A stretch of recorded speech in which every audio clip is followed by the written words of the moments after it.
Ford seems to genuinely believe that having a fake manual or stick shift transmission in an electric car is a brilliant idea. I mean, people are going to love this, they say. Hello, my friends. Welcome to the channel. I'm Sam Evans. You're watching the Electric Viking. It's great to have you with us. Guys, as you know, I'm not personally a fan of these transmissions. Yes, Toyota loves them, Lexus, they have them. Hyundai in particular loves the fake manual transmission. I see them as being a gimmick, but not everyone agrees with me. In particular, Ford sure as hell doesn't agree with me. Most EVs don't have a transmission. You just put it into drive and off you go.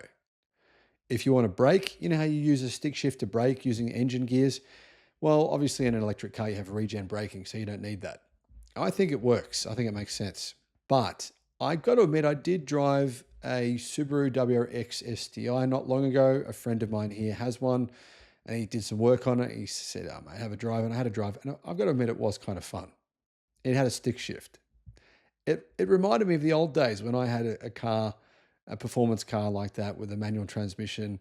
It was a lot of fun. Toyota has been working on a simulated manual transmission for future electric cars since 2022. Hyundai obviously replicated a dual clutch transmission in the popular Ioniq 5N. However, whilst it works, it does make the car slower. So that's something performance enthusiasts have been a bit disappointed about by Hyundai's fake transmission. I mean, for example, if you were to buy a future Ford electric car and it had this transmission and you wanted that, and then you realized that it was making you slower, would you still keep using it? I'm curious to know. Anyhow, Ford has published a patent showing it has developed a fake stick shift designed for future electric cars. Ford is losing billions and billions of dollars on its EV investments. It's just costing so much to do things. Jim Farley, the CEO, is clearly frustrated. But I mean, Jim, mate, maybe just think about what you should be spending your money on. I don't think people are really demanding these pretend manual transmissions. So you're investing money in something that is probably not necessary and probably won't change your sales at all.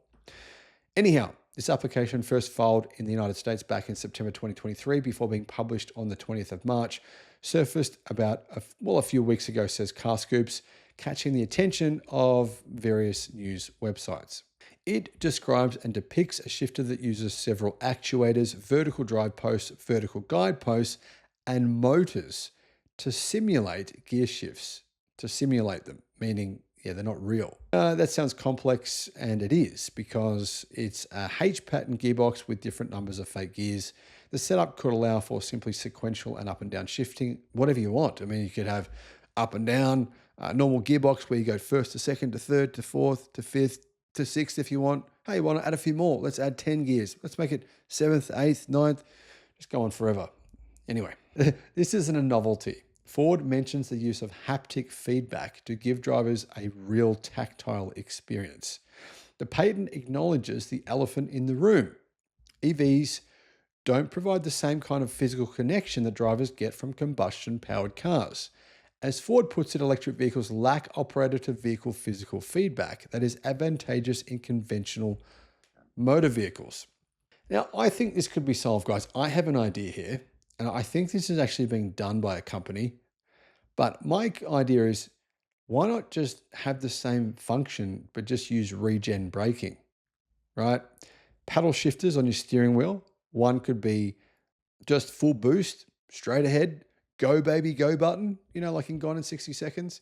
So instead of neutering power like electric cars often do, when you start them up, you press the accelerator, nothing happens for half a second.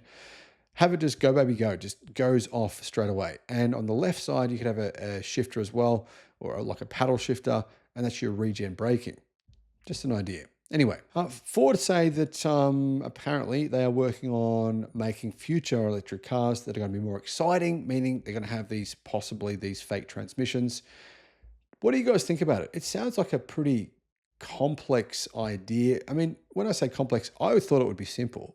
But you actually look at the patent, it seems a bit more complicated than I expected. And I think it's just adding cost and complexity for the sake of no real benefit. That's my opinion. I'm a skeptic on this idea. And I know many people aren't. A lot of people think it's a great idea.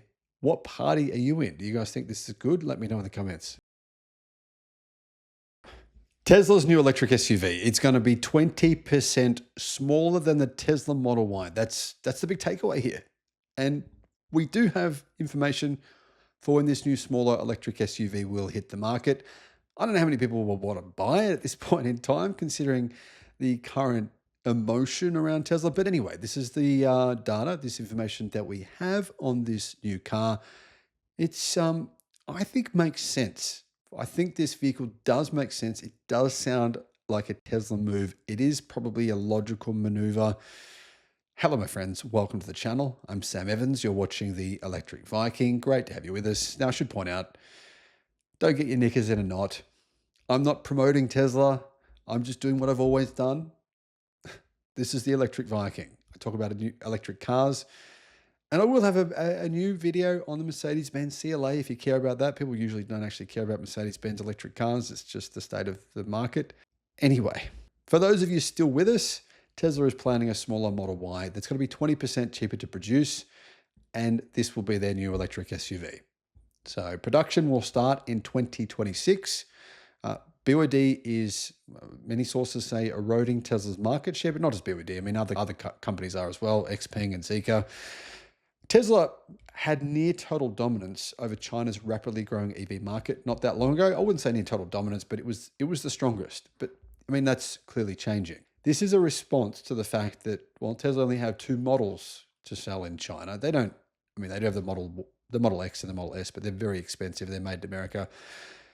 So they really only have a Model Y and a Model 3, and their rivals have many different options. So Tesla are going to make a smaller Model Y.